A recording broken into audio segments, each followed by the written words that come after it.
pasok kasi regular holiday nga naman pero sa mga may pasok, Diyos ko, huwag kang mag-alala kasi midweek na.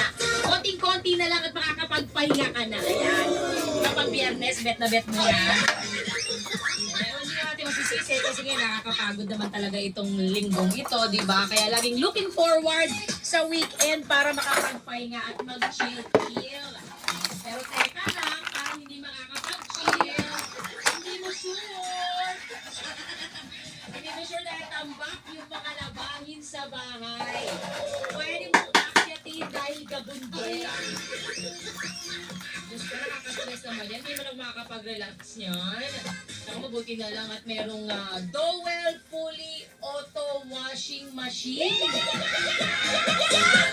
Ano nga yun? Dowel Fully Auto Washing Machine with its advanced one-touch